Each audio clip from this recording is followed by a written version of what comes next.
What's up, everyone? My name is Jesse. This is the Auditorium. I react to video game music for the first time as a musician myself, and today is what I think is the finale of Shin Megami Tensei 5. The last of the songs, the last of the request. I'm currently playing this game. I do not know what these songs are called, but I have a pair of them, and they're requested by chroipahtz. That random gamer and Kevin. I am feeling a little bittersweet because this journey of SMT has had its ups and downs, and then ups again.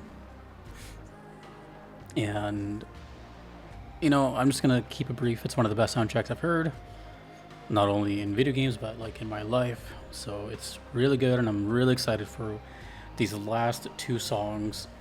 The playthrough is right here if you want to see me play it. I'm currently playing it, and I just can't wait to experience whatever is about to go into my ears. Song number 1.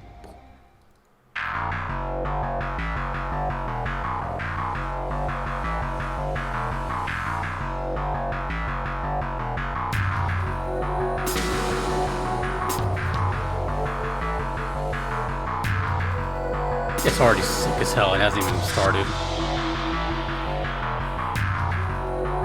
Are the drums gonna be fast or are they gonna be slow? That's the main question.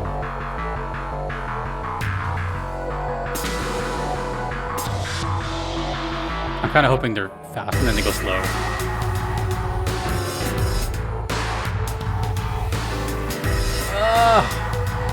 Even better. Oh my god, this song came from straight 1992 New York. We got the boom bap beat.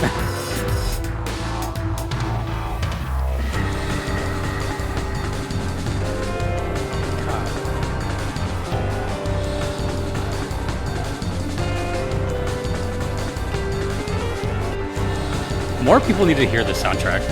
I don't know how many units this sold. I'm pretty sure Persona destroys SMT in popularity, but dude, some of this is better than Persona.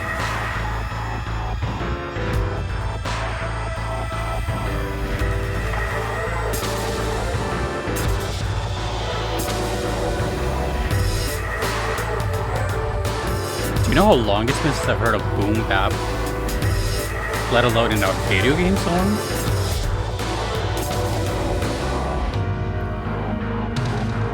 You know what's funny? The last video I just said, you know who would like this? MF Doom, if they were still around.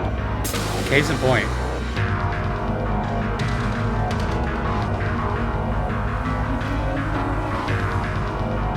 Oh my gosh, it's just so sludgy and electronic.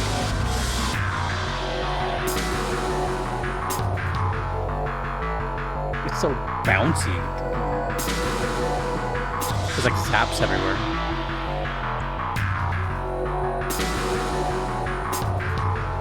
I love this teasing with the drums because you know it's coming. Right about now, I think.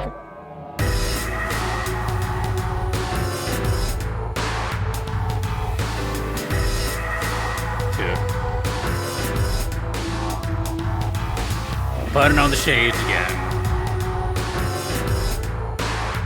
This is literally like so cool. Here, I'll do the Nahabino pose with the Wrath Tempest.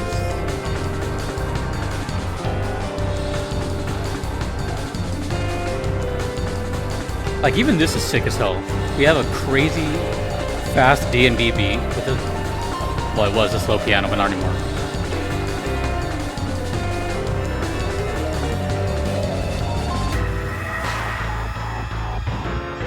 That's so good. It's so good.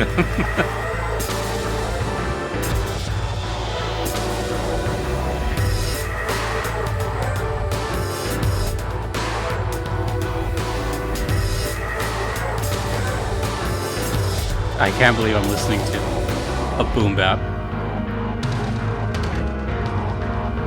I'm in awe. But it kind of makes sense. Let me see how old Ryota Kazuka is. Either way, I'm gonna assume he's like 40 or late 30s.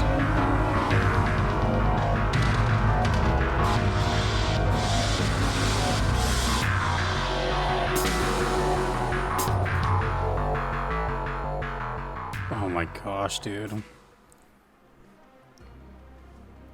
just trying to find out his age. Okay. Well, I'm going to assume 40s or 50s. We have to wonder. During the time of their prime, 20s or whatever, their young adulthood, that was probably popular. The whole boom bap style of the early 90s. And the fact that they took one tiny little capsule of time, which was strictly like in a very specific part of the United States, you know, and kept that. They probably heard it somewhere on the radio or TV or something back then, and they just kind of like saved that for later. That's what it's going on through my head. Because any composer, any sort of music writer or artist, they'll hold on to a piece of inspiration from years past. I've done it. Everyone's done it to an extent. When the moment strikes, you're like, this is what it was for. I have chords and chord progressions and melodies that I've made since I was like 16. I've never used them, and they're sick. They gotta be perfect though. You know what I mean? I don't want to make stuff just for the sake of making a song. You know, I've made albums before, and they've been years apart.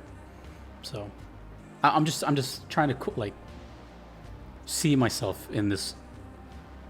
How that would be a thing, because that is such a specific part of like hip hop history that it's pretty intense to think about. Because I don't know, like just in the grand scheme of things, just that alone. Let's just take that beat alone. Boom, that mostly existed in the East Coast of the U.S. That was not in the West Coast. Some of it, but at that point, you know, like gangster rap was forming and blossoming. This was very like, you know, very, very East Coast. So I don't know. It almost sounds, and I mean this in the nicest way, because I love it. So I'm not insulting it at all. But it almost sounds kind of cheesy, because it almost seems like boomer hip hop or like unk hip hop or something. You know what I mean? Like yesteryear, because that doesn't exist anymore at all whatsoever. And it's just cool as hell. It's awesome. Some of my favorite stuff that I grew up with was stuff like that. KRS-One, Tribe Called Quest, Rakim, well, Eric B and Rakim, PMD.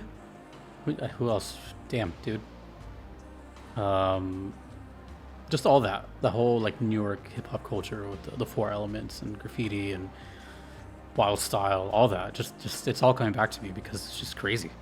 So what I'm saying is, like, you could have this song back in like all that footage from the early 90s, and it would just work.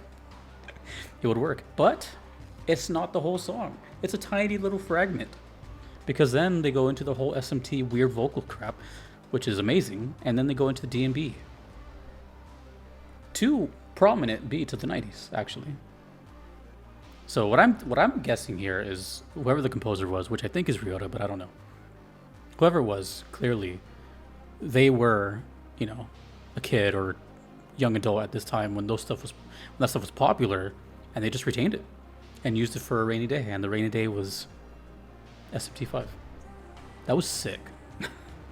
I mean, I'm sounding like a broken record here, but it's going to be pretty hard to, you know, deviate my bias at this point. There's one song left in SMT. I'm going into this next song as like, yep, I already like it, you know, but who knows? This game also possessed one of the worst songs I've ever heard. So who knows? Who knows? That was great. Awesome, cool. Very unique in the auditorium. There's no boom bap like that.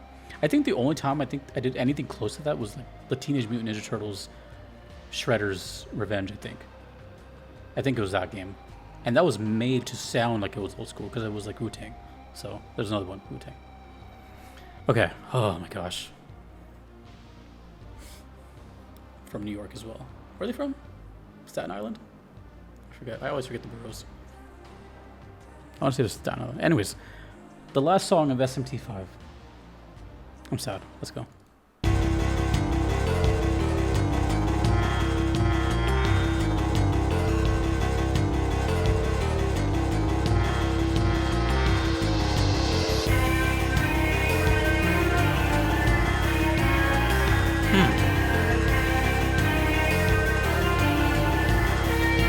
This is giving me a familiar feel. It feels like the Egypt characters. It has that kind of Middle Eastern flair to it.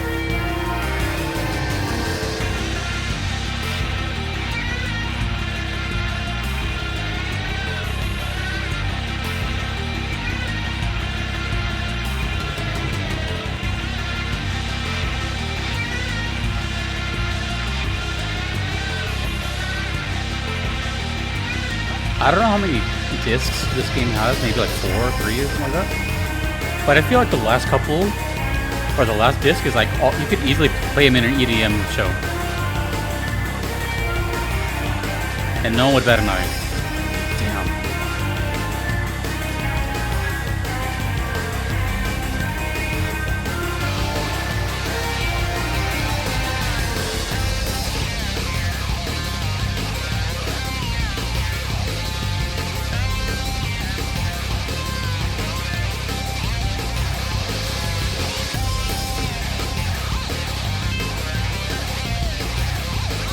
Listening to the bass.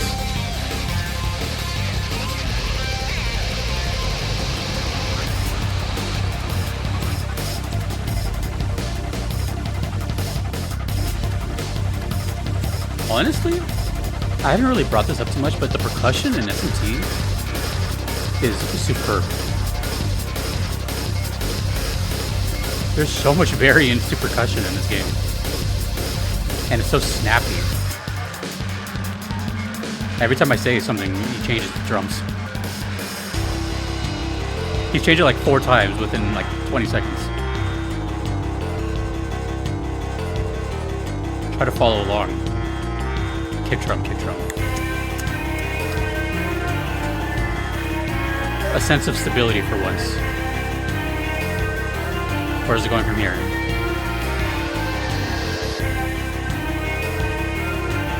Built up. Tension. Dun, dun, dun.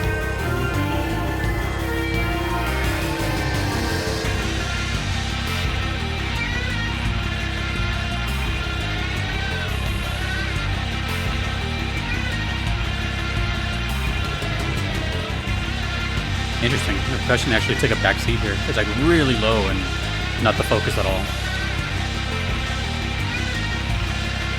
But it's coming back. Yep.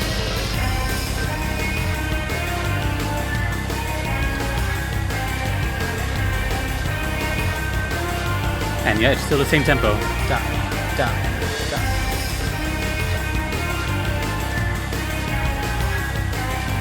Although now it's more.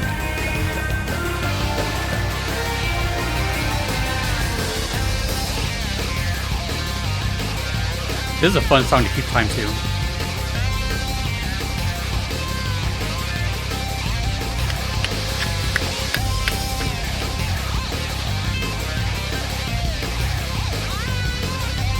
Interesting kind of solo here, where it's just noise.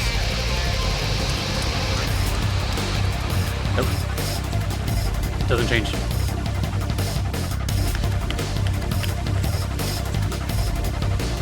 Another really open-ended song.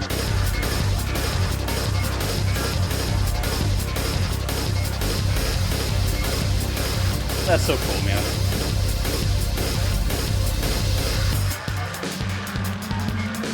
Oh, I just thought of something.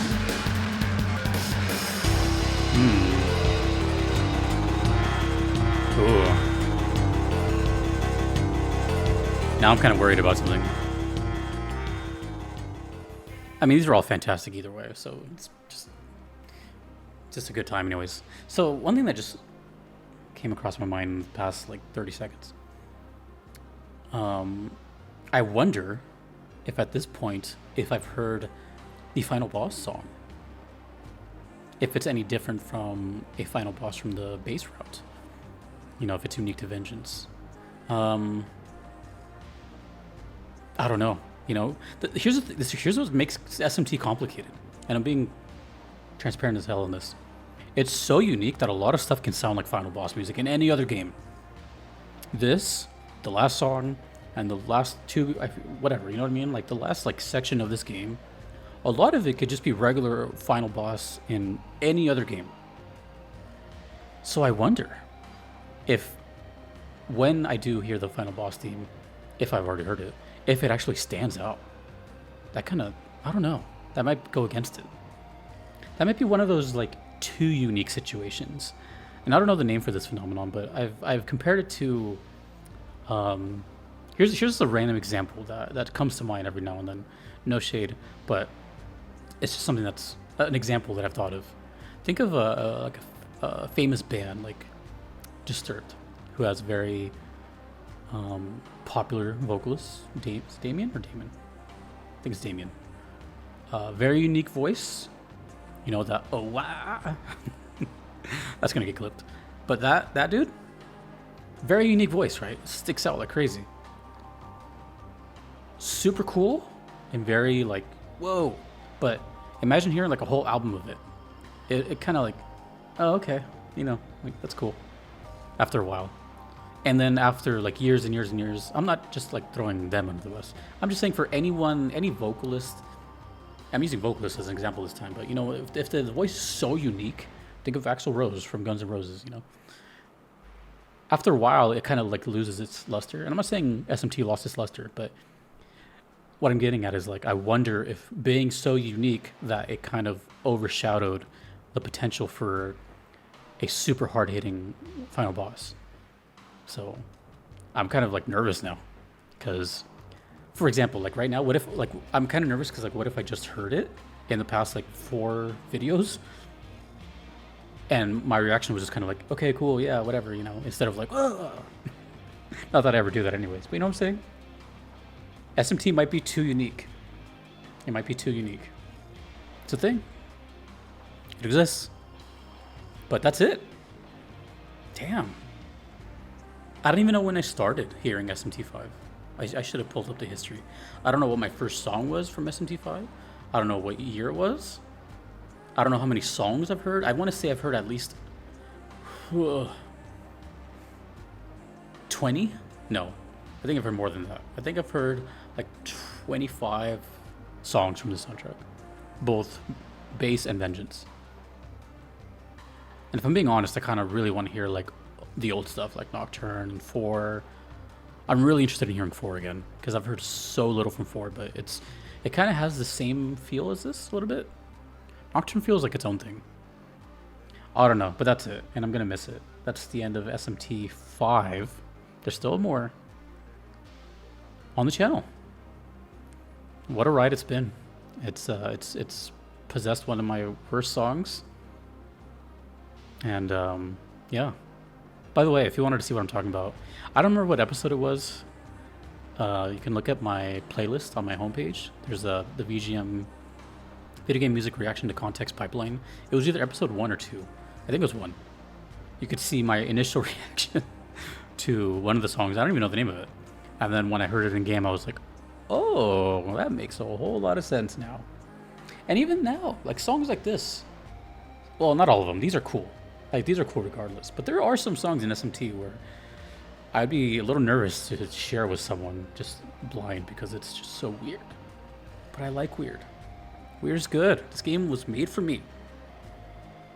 I love playing it, and I'm gonna miss when I'm done playing it. But as of now, I think I'm pretty close to the end of Vengeance. But there's still a whole other game to go, so I'm excited on that.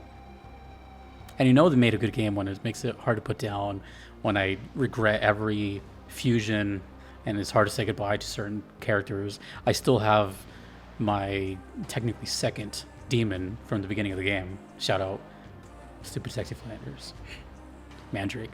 Okay, well, either way, thank you to the requesters. Thanks for the SMT journey. Thanks for that one user who told me there was a demo. Go play the demo, go buy the game. I can't wait for SMT 6.